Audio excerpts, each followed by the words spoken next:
Hello folks, hej folkens. Så blev det dag 2 på den her tur, og i dag går det fra Dalmose til Skælskør. Og så med tog og bus hjem derfra. Jeg fik en god 7 timer søvn i hængekøjen. Og jeg frøs ikke, så alting var godt der. Jeg glemte opladeren til min mikrofon, så lyden er nok lidt elendig lige nu. Udover det, så var der lige 2 små uheld her til morgen. Da jeg vaskede mit ansigt, så røg min ene kontaktlinse ud. Og jeg har selvfølgelig ikke taget læsebriller med eller noget som helst. Så jeg kan ikke se særlig meget lige pt.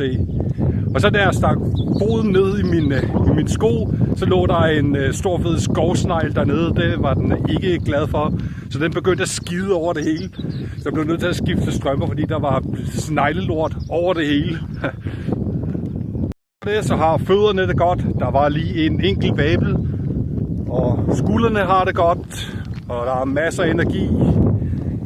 Jeg har lige spist et par myslibar og en Red Bull. Er det 11 km gåtur, men som vi lærte i går, så bliver det altid lidt mere, når jeg skal blandt andet finde vandposter og handle ind og hvad jeg nu ellers skal rundt omkring, og de mange pauser undervejs selvfølgelig også.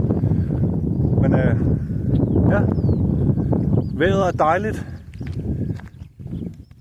Og nok et par opdateringer på shorts i løbet af resten af turen her. Og så tænker jeg, at næste gang jeg er ude at gå, så bliver det mest shorts. Og så laver jeg en længere video, som jeg redigerer, når jeg kommer hjem. Så det ikke bliver så choppy det hele. Men vi ses.